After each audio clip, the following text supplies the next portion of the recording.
Okay, Wilbert, do you want to come up here? I think most of you probably know Wilbert Rohrer. Many of you have heard him playing in an orchestra in past years. And of course, he's been farming for years. Drums, he was a drummer with the old Art King Orchestra.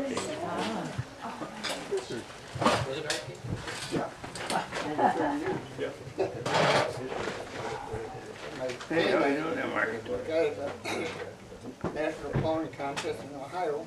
Here, we gotta hold that up there. You gotta snoot into it. Okay, and here is a cane I got at Ohio Plowing Contest. A few weeks ago, Kelly asked me to called me and asked if I would talk about the plowing contest. So that's why I'm here.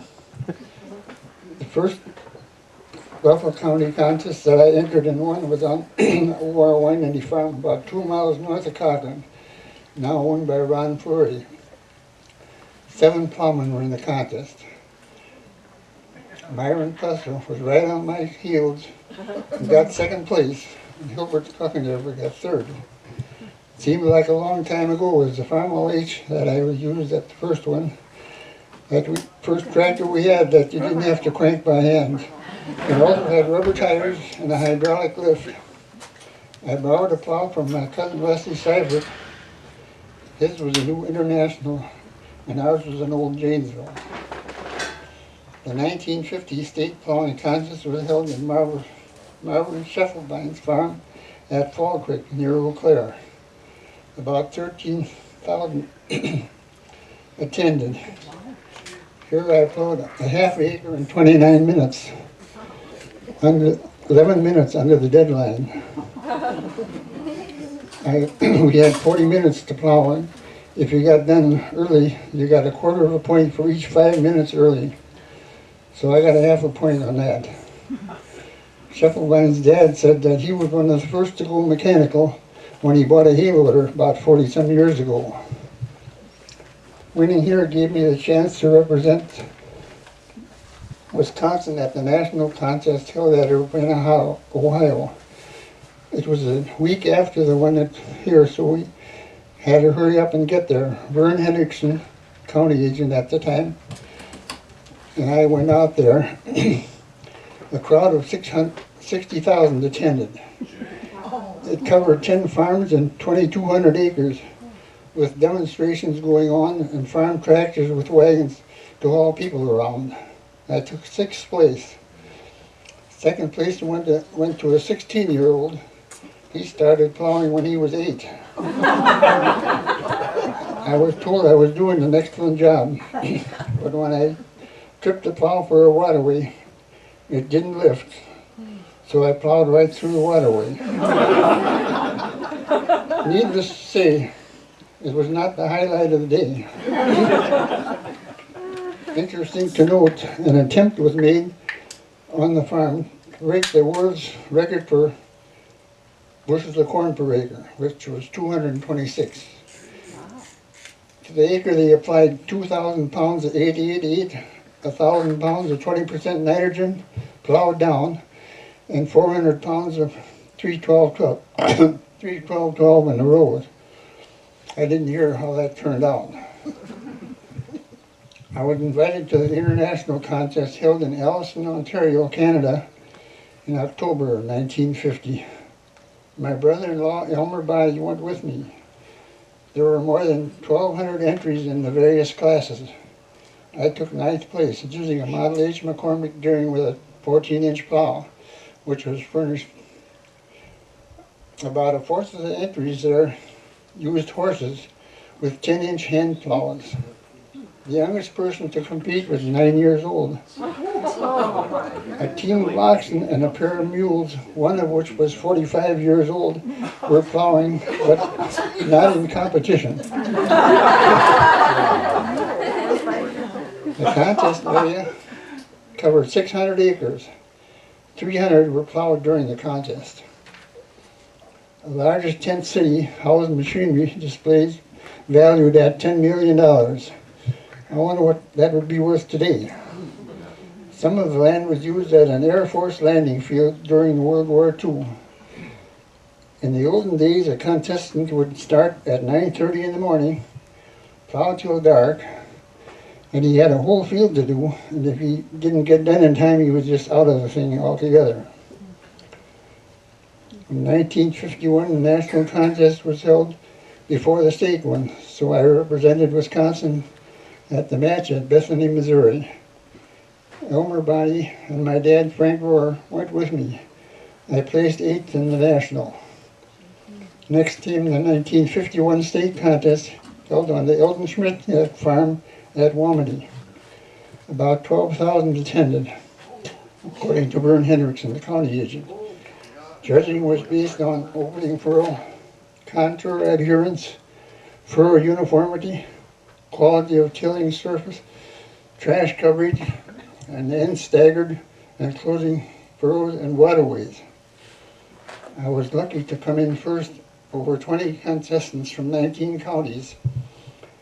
Competition was so close it took the judges 2 hours to pick a winner. Mike Pusso got cheers from the crowd for doing a swell job. He said Walter Pusso helped give him a start in plowing. The article went on to say that Mike is married, but Wilbert is a bachelor and still eligible if the girls are looking for a good plowman.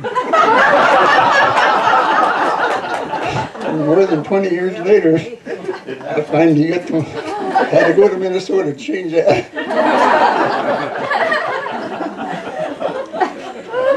Jane Franzinski was introduced as Miss Bella County in 1951, now Jane Sendelbach.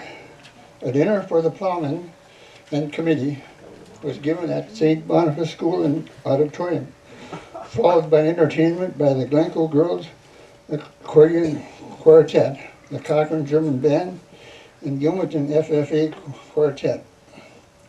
In September 1952, the national contest was held at Caston, Minnesota. There was a 30-acre tent city with many exhibitors and enough machinery to rival Machinery Hill at the Minnesota State Fair.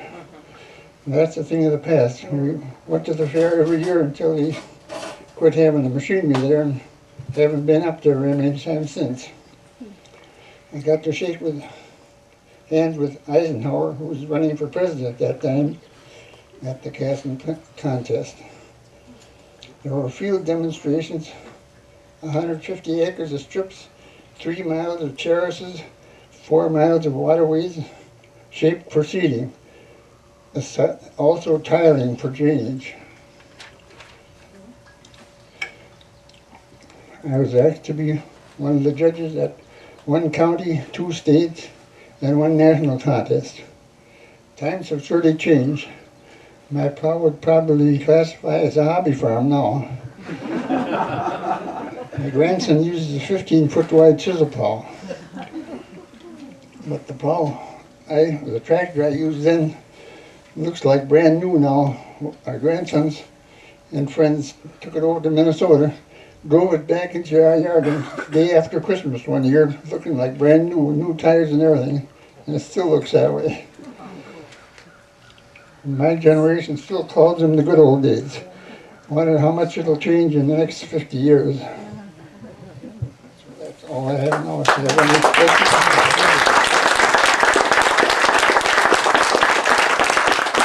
I'll have a book with pictures if anybody wants to see more pictures. I've been inside after a while.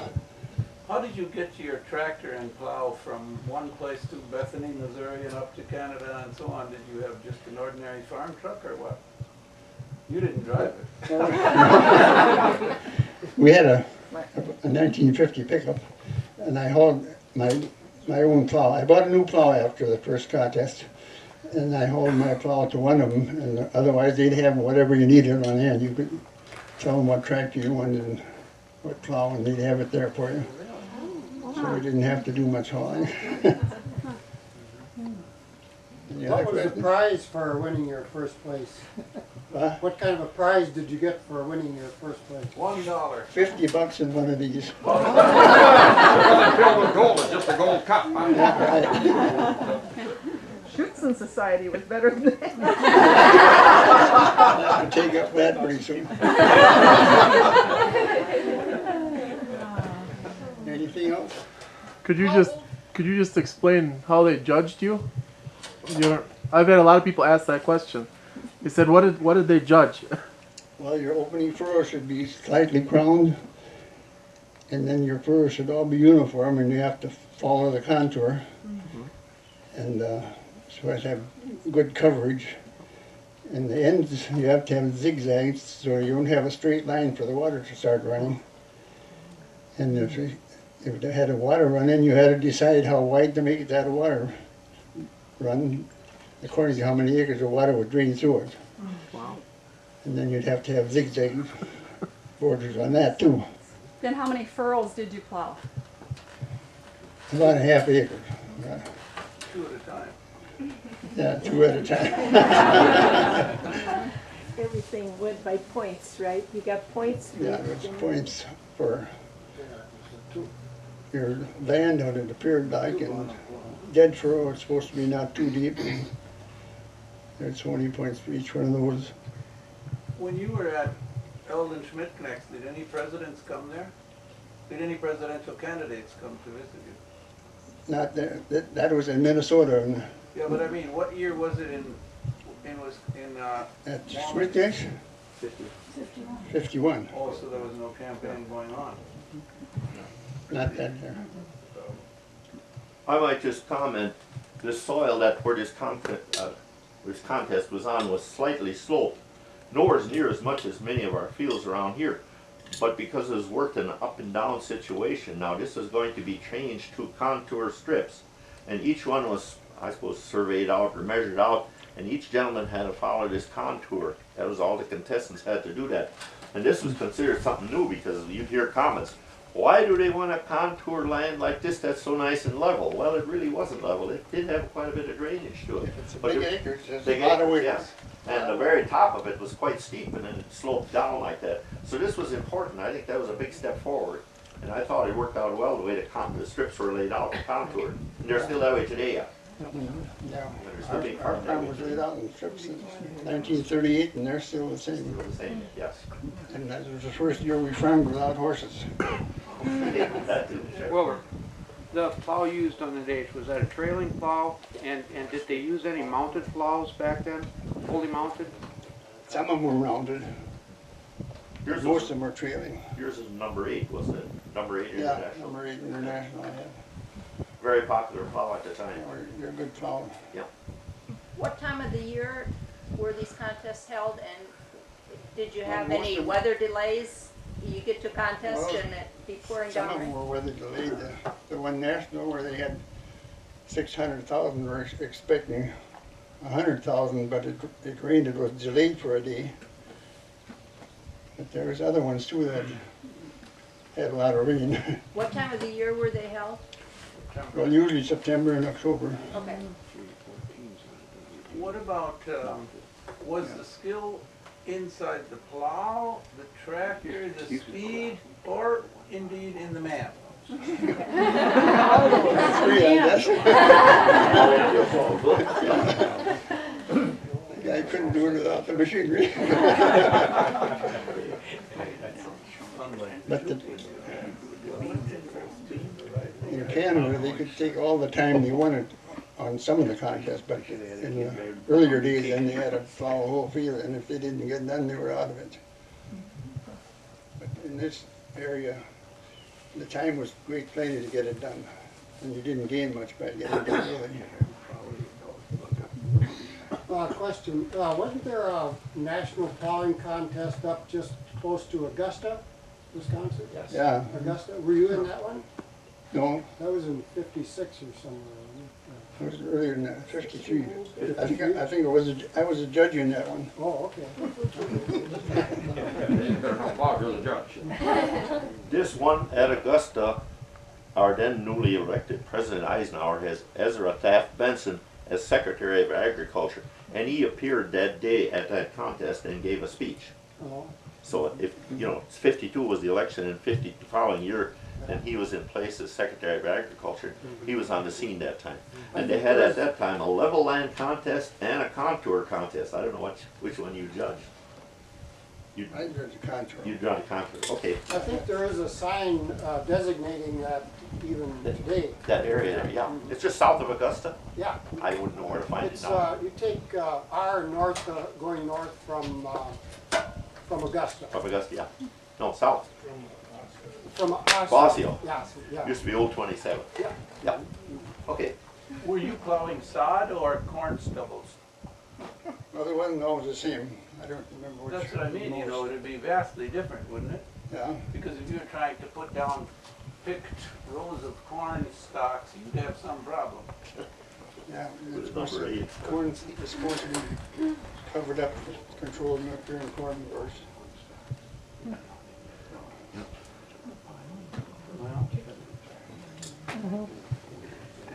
Okay, if you want to see any pictures of it. Do you know by chance who was behind getting these going? Was that an effort at, you know, federal or county or local organization for contour? There was soil conservation, Was it? state's soil conservation, and Eau Claire radio station was one of the sponsors for the state.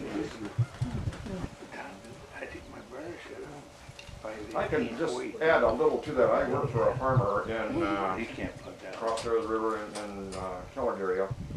And in 1950, we had a hard rain, and that farmer went up and down hills, and I couldn't quite understand why he would do that, because I lived down below him, and we used to get the water. Yeah, And lots of it, too much. Anyway, in 1950, we went out after a bad storm, and there were probably ditches in the cornfield over 6, 7, 8 inches on the lower end where they're going in. He was allowing waterways, but I think he probably changed that. I left in 1951, didn't work for him anymore after 51. But in 1951, we didn't do any contour plowing per se. We didn't contour anything and directly, but we were going a little the other direction. So I'm sure all of this was happening at that time. just one heavy rain was enough to do a lot of washing. Yeah, well, he knew that he was losing some land, but that land was going right down the river, you know, I mean, that's so that's my own personal part of Now that. there's have ponds and dams. We got a dam on our farm that holds the water and it drains out through a pipe. So don't do any damage.